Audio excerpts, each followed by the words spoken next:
It's a big night for GOP presidential candidates. What's ahead for tonight's debate without the frontrunner? And triple-digit heat return today, but a few showers and storms do as well soon in your first morning forecast. Plus, it's already pretty difficult to stand out on your college application, even more so with the end of affirmative action. How the application landscape is changing and what you can do to shine. Thanks so much for joining us. I'm Daniel Marin. And I'm Jennifer Sanders. It's off to the races tonight in Milwaukee as the first presidential debate gets underway. While 8 candidates should be the center of attention, former President Donald Trump is looking to steal the party's focus. As NBC's Alice Barr explains, he is skipping the debate just a day before surrendering to authorities in Georgia. A showdown today in Milwaukee, where 8 Republican presidential hopefuls are set to square off, looking for a breakout moment. You guys ready to get this started? Entrepreneur Vivek Ramaswamy will be center stage alongside Florida Governor Ron DeSantis. You've aligned yourself in a lot of ways with former President Trump, but how does that leave you a lane for yourself as you're running? Well, look, I'm aligning myself with the America First agenda, and I want to take that to the next level. North Dakota Governor Doug Burgum hoping to make the debate stage after a leg injury during pickup basketball landed him in the emergency room overnight. Arkansas Governor Asa Hutchinson putting his outspoken criticism of former President Trump to the test, despite poll numbers showing it's turning many voters off. You're going down that path, but do you think it's working for you or against you? I think it's important to the voters that we take it head on and say, this is the truth. Donald Trump can't lead us to victory. The former president and frontrunner choosing to skip the debate, releasing a competing taped interview with Tucker Carlson, a senior campaign advisor defending the move. If you're ahead by 50, in some cases even 60 points, you don't need to go and debate someone who's at a half of a percentage point. Mr. Trump instead preparing to turn himself in Georgia, where he and 18 co-defendants, including former Trump lawyer Rudy Giuliani, who surrendered today, are accused of trying to illegally overturn the 2020 election. While the former president fights the charges he fiercely denies, his rivals fighting for the spotlight in the first Republican primary debate. In Milwaukee, Alice Barr, NBC News. And for some context, a new NBC News, Des Moines Register, and Mediacom poll measured 7 different issues among Iowa Republicans. And here's one to consider ahead of tonight's debate. More than half of likely GOP caucus goers in Iowa, 54%, say they are less likely to vote for candidates who aggressively criticize former President Trump over the multiple criminal charges he is facing. As August continues, so does the heat. Today's temperature is expected to be up to 20 degrees above average in some areas. Now, Chicago, Minneapolis, and other cities are under excessive heat warnings. In Kansas City, 6 people were hospitalized when a nursing home's HVAC system failed, and a district in Ohio canceled classes for some students because the main building lacks air conditioning. Here, though, in Central Texas, yesterday the rain came down, and take a look at this time lapse of the rain in Hutto. It brought some cloud cover, some cooler temps, and definitely some joy to our lives. Most definitely. Wish we could repeat it today. Yes. We're looking back 24 hours later. It must have meant it was a pretty good thing, right? Unfortunately, it did not make any difference in our drought conditions. The lake levels are still falling rapidly. And now on the radar, we are watching the last of the rain showers associated with that tropical system skirting just southwest of our viewing area from Kerrville to west of San Antonio. Some of these are just teasing us in western Gillespie County, but are not heading into this area. Temperatures are hotter, and after the rain in some areas yesterday, it's more humid. I know you've noticed that. 98 under partly cloudy skies in Granite Shoals, 99 in Austin, but you factor in the humidity and it feels like 101 in town, and 106 is the heat index down in San Marcos. But starting tomorrow, daily chances of rain return for the next week. I'll show you when the wettest weather may come next. All right, David, thank you very much. After the Supreme Court's ruling ended affirmative action, high school seniors are having to recalibrate their strategies when it comes to college admissions. And experts say extracurriculars could be more important than ever. But as News Nation's Xavier Walton reports, it could be bad news for parents and their wallets. Universities and colleges do like to pull from all kinds of places, and they like to pull students from all kinds of scenarios. The price of doing business for parents working to get their kids into college is going up. According to LendingTree, an online marketplace, families spend more than $700 per child a year on after-school activities. Now educators are saying those activities are more important than ever. Extracurriculars are a big piece, being involved in your school. For future college students, standardized test scores don't carry as much weight. And since the Supreme Court put an end to affirmative action in June, college admissions could be putting more of an emphasis on extracurricular activities. But with that, administrators say the socioeconomic divide between students who are wealthy and those that come from a low-income household may be getting wider. We want all students from all backgrounds to apply. We want you to come and be a part of our campus communities. I think with affirmative action being done away with by across the board, colleges and universities will look to places like Florida and Texas and California who haven't used it. Jody Glassman from Florida International University is well aware of how the college landscape is changing.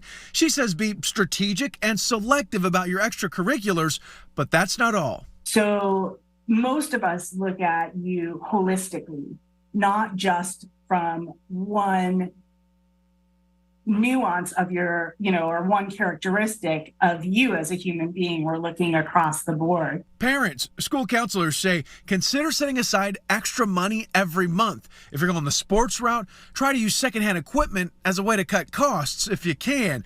But when push comes to shove, look for quality over quantity. Be it the violin or running track. If you do one thing, do it really well and be all in with that one thing. And that's Xavier Walton reporting. The admissions officers he spoke with say extracurricular activities aren't the only way to stand out. Schools also look at jobs, volunteer work, as well as family activities. Well, up next, our campaign context series continues. The Texas Democratic contender for U.S. Senate is taking aim at Senator Ted Cruz. What this has to do with former President Trump's legal woes in Georgia. And swapping out ankle monitors for tech that's a little more discreet. How one county will also save money while keeping tabs on defendants.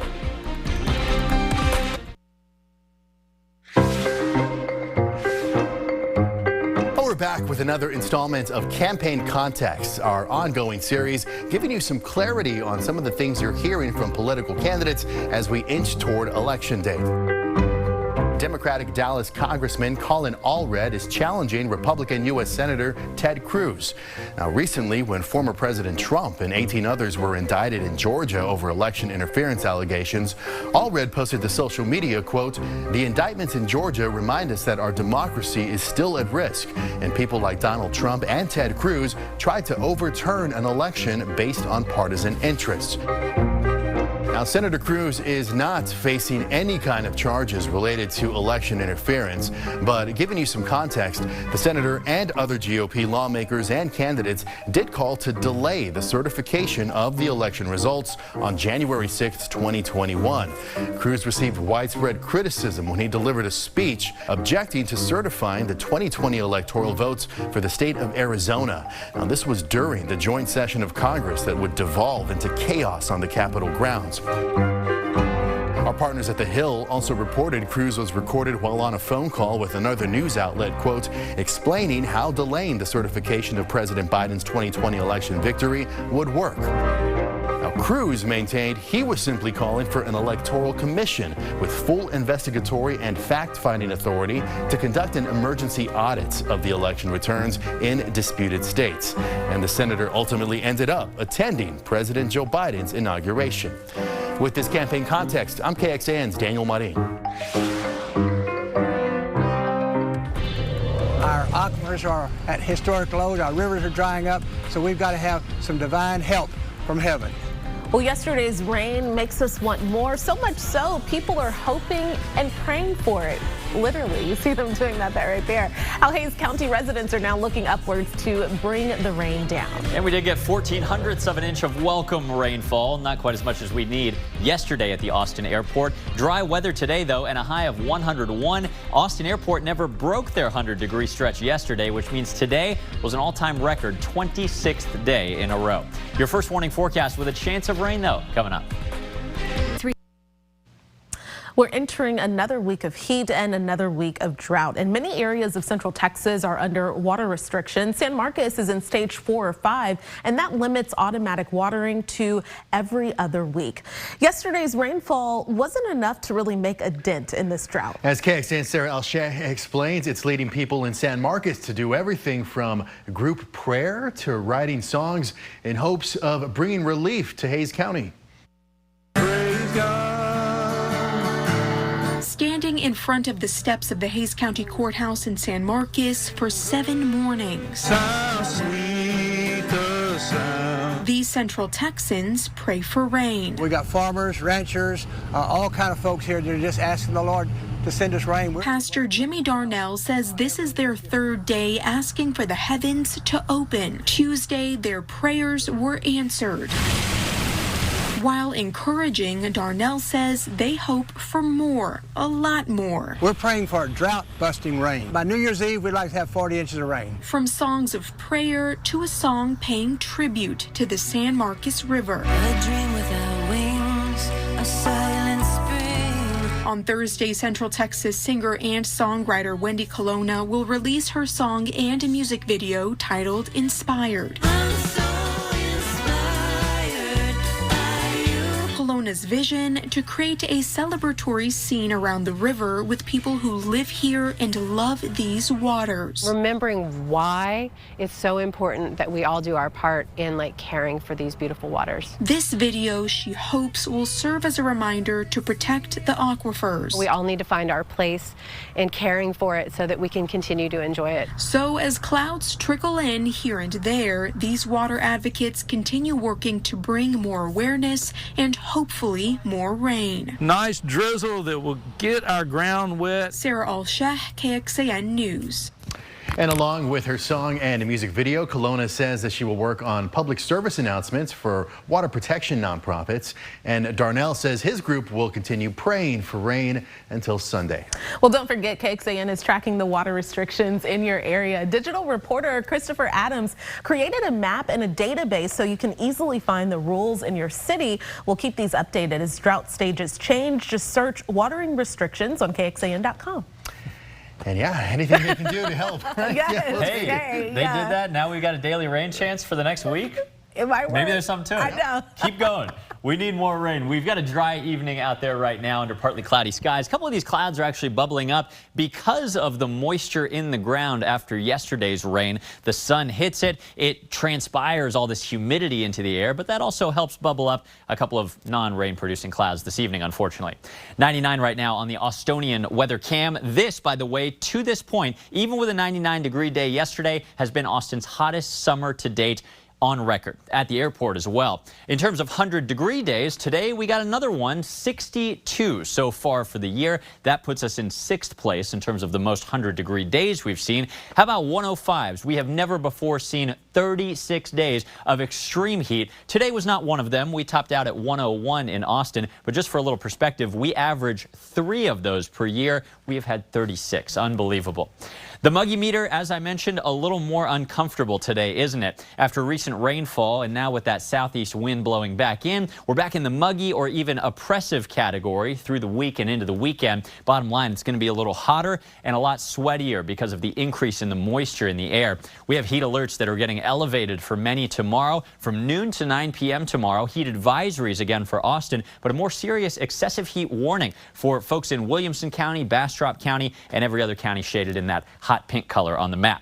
We're watching what's left of the rain-producing tropical depression Harold, now enhancing some southwest rainfall from Albuquerque out toward Phoenix tonight. The massive Midwestern heat wave that we told you about at the top of the newscast, this is all rotating around it. This high-pressure system is largely what's keeping us hot and dry right now. But projecting it forward, even though it inches a little closer to us over the next couple of days, watch what happens, because it's actually something that I think you'll like. The heat dome, instead of positioning itself right over us, later this week into the weekend, it skips right on by. And this weekend into much of next week, the high pressure sits far to our west and actually weakens and contracts a little bit. That's a big deal because it'll keep our temperatures a little bit more in check, and it'll also open up the door to this daily chance of rain and maybe even a little cool front sliding in in the next 7 days.